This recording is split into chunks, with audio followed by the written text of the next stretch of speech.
Nagsimula ako sa networking way back 2010. Layo-layo nga ng kurso ko kasi nurse ako eh. Dapat nasa hospital yung work ko or nasa school nagtuturo ng mga estudyante.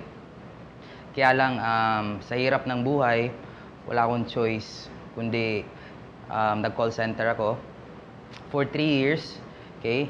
Tago na lang natin sa pangalang Teletech. 2007 until 2010, doon ako nagtrabaho as call center agent. Akala ko madali ang buhay doon. Kasi ang dami kong nagkitang call center agent na parang ang saya-saya nila. But then I found out sa 3 years ako nagtrabaho doon. Hindi ko naman sinasabing maliit yung kita ko doon. At least nagti-20,000 naman ako. Pero masabi ko talagang kulang. Pag sinabi mong kulang, yung tipong hirap ka magbigay sa parents mo.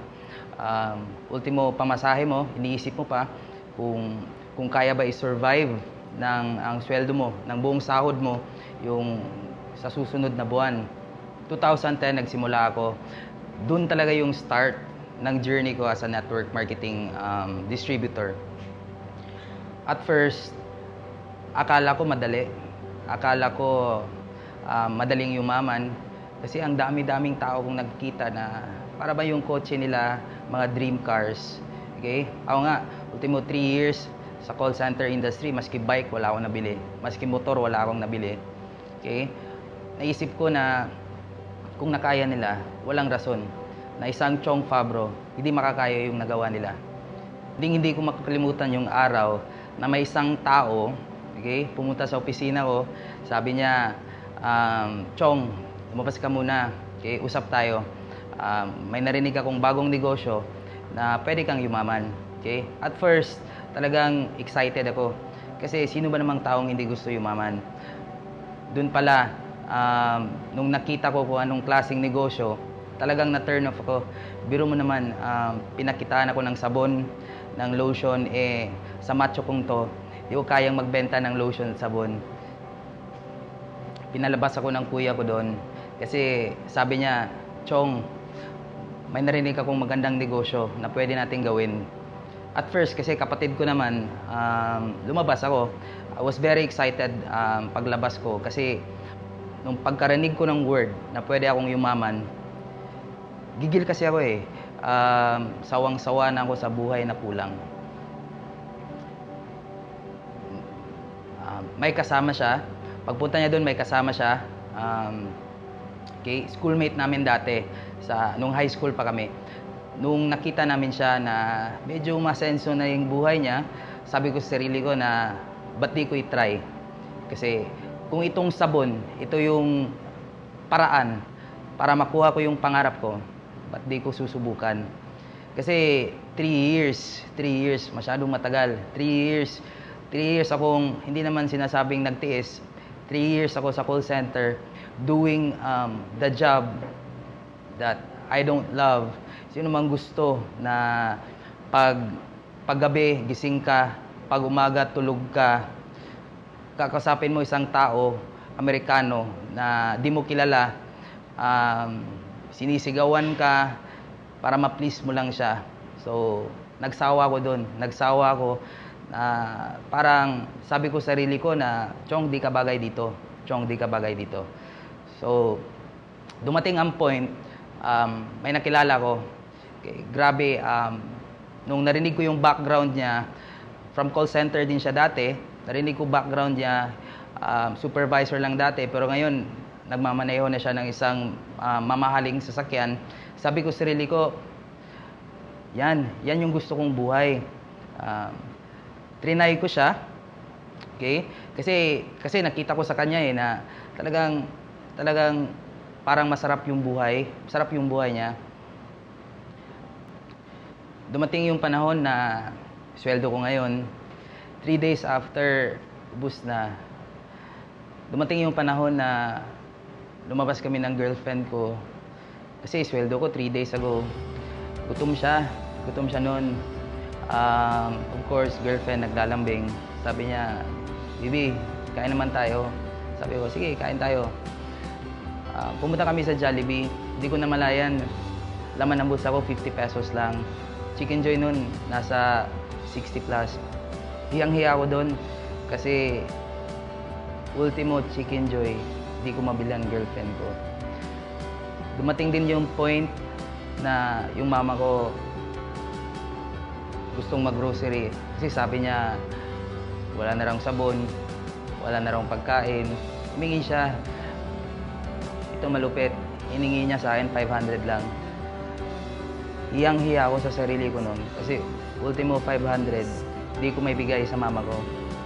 Sabi ko sa sarili ko na hindi ito yung klaseng buhay na inaasam ko. Hindi itong klaseng buhay na gusto ko. Nung nagsimula ako, akala ko madali. Akala ko walk in the park lang. Pero di pala. Sabi nila mag-invite ka lang ng tao. Sabi nila dapat mo lang matutunan kung ano yung mga produkto natin.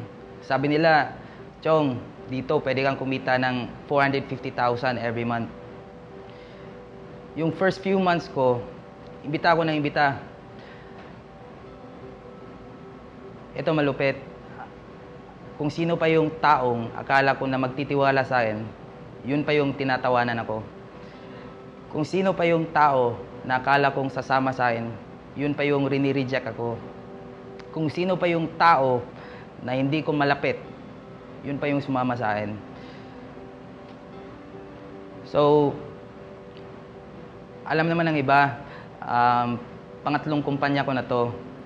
At first, nagsimula ako sa, hindi ko nababanggitin yung pangalan ng kumpanya. Maganda naman naging resulta doon. After 6 months, kumita din ako ng 50,000. 7th month, kumita ako ng mga 80,000. Kaya lang, something happened na di namin ina-expect. Something terribly happened na at the snap of a finger, lahat ng pinagpaguran ko for 1 year dun sa kumpanyang yon, maski piso, walang natira sa akin.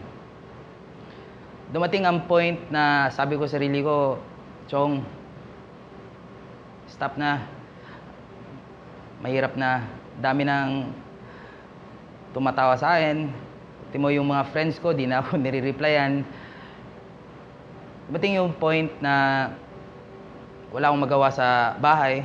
Tulog lang. Pagising ko, kain. Di ako makalabas sa bahay. Kasi ultimo 20 pesos wala ako. Dumating nga yung point sa buhay ko na the only thing na kaya kong gawin is maglaro ng basketball sa mga basurero, sa mga standby. Tapos pag naglalaro kami ng basketball, may pustahan syempre, 20 pesos per game. Talagang kinakayod ko yung laro. Kasi para may pambili lang ako or may panglaro ako ng Dota. Kasi naglalaro din ako ng Dota. Hanggang sa 4 months lumagpas doon, sabi ko sa sarili ko, Chong, wake up. Chong, di ka bagay dito. Chong, daming oportunidad na naghihintay sa iyo sa labas. Yung pangalawang kumpanya ko, nung in-invite ako, grabe, gigil na gigil akong magsimula muli. Sabi ko sa sarili ko, dito ko ibubuhos lahat. Dito ko papakita lahat ng galing ko. Lahat-lahat na ibubuhos ko dito. Kasi sawa na ako. Sawang-sawa na ako sa mga panahong wala akong pera. Dumating yung point, nag-vow ako na sa kumpanyang to, ako yung magta-top 1. Di lang sa Cebu, sa nationwide. To cut the story short, 6 months sa pangalawa kong kumpanya, for 6 months, walang ibang nag-top 1 dyan, ako lang. Kumikita ako doon ng at least 100,000 every. In Nutratech Global International, your dreams can become reality. Once again, my name is Chong Fabro. Thank you.